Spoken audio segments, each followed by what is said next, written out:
Future Juanita coming to you to tell you about today's video. On June 13th, Steve and I went to the Dayton Air Show. Before going, I tried looking online to see if there were any videos out so I could know what to expect. One thing with being frugal is I always want to know what things are going to cost before I go somewhere.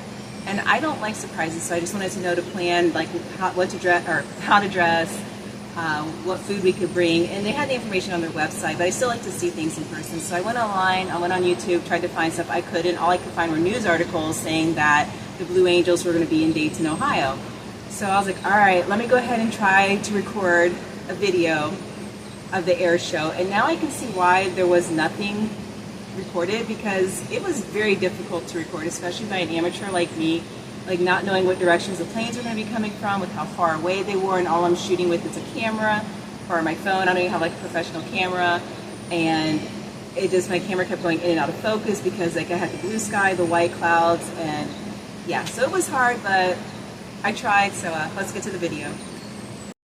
The Dayton Air Show is held at the Dayton Airport, but you will not follow the normal directions to get there. You're actually going to take exit 64 off of I-75. If you are coming from the south, you are going to have this exit ramp you're looking at right now, and there are two lanes. They're both going to turn left. They are divided by cones, so once you're there, you can't hop lanes. So if possible, try to get in the far right lane. You can see here, we're in the left lane. It wasn't too much of a problem. We were able to get over eventually. What you're going to do is after you take exit 64, you're going to turn left. You're not going to have a choice. Get in the far right lane, preferably before you need to. And you're going to take it all the way till Dixie. You're going to turn right, and you're going to find yourself right here in this lane of traffic. And then as you can see, it says air show parking right there to the right. Now this is for people who have general admission and whoever else has to park in the P parking lot. People with VIP parking and handicap parking have different directions to go.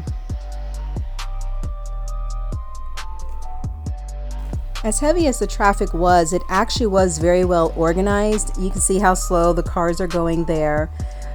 We were stuck trying to get onto the exit ramp for 30 minutes. We were not expecting that, so if possible, plan for that.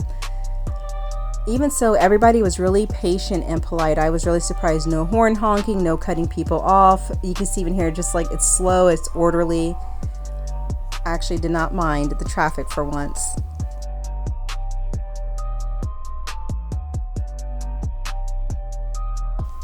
Okay, I just got through saying it was orderly. The parking, not so much, but they tell you where to pull in to park, and yeah, this part was a little bit of a mess. It is an 11-minute walk, at least it was for us, from our car to the entrance. They do have shuttle services. I don't know where they were as far as from the parking lot. I did see them inside once we got inside the gate, but I don't know where to catch the shuttle from the parking lot.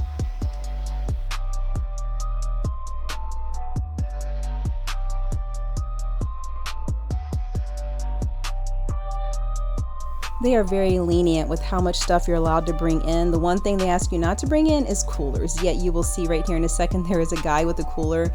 We did not stay behind him, so I can't tell you if he got turned away or not. In the description, I will put the link to the air show, so that way you can see what is and is not allowed.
The parking lot opens at 8 a.m. Then the gates to the event open at 9 a.m. and then the flying starts around 10 a.m.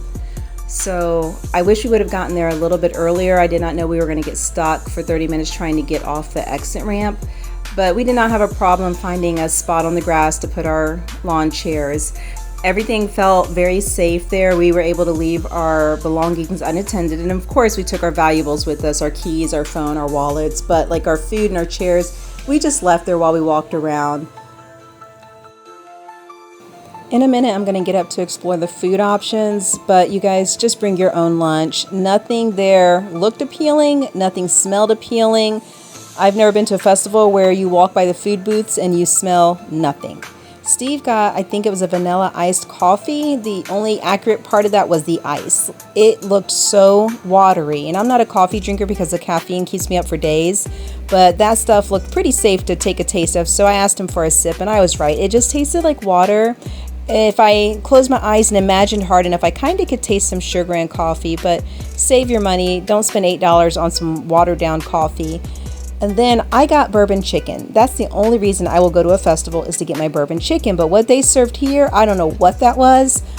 There were so many warning signs I should have just walked away from that booth. Like the steamed vegetables. Okay, I like to eat healthy, but they pulled those vegetables straight out of the water and dumped them into the heating pan, no seasoning. So I'm like, okay, I'm trying to reason with myself, like the bourbon sauce will give it some flavor. It's okay, Juanita, it's okay. But then I looked at the chicken that was on the grill, and I didn't see any seasoning on that either, except for a few sprinkles of pepper. And I'm like, okay, I don't know where this is going. And then they plated up my food. They put the vegetables on there, they put the rice on there, and then they put the chicken on there, looking like it just came straight off the grill. It was no sauce or anything. And then I saw them get a bottle of sauce, and that's what they just squirted all over the rice, the vegetables, and the chicken. Yeah, it was as nasty as it sounded. Like, the only reason I even ate it is because I was so hungry and nothing else there looked appealing, and I would have just had to rebuy something else that would have been just as bad. And then to top it all off, there was a piece of hair in the bourbon chicken. And later on, when I got some ice cream, the ice cream was good, but there was hair in that as well. So just pack your own food. The only requirement is it has to be wrapped in clear plastic wrap. And again, you can't bring any coolers, but you can bring ice packs, and you can freeze bottles of water and use that to keep it cool, but it's definitely worth the hassle.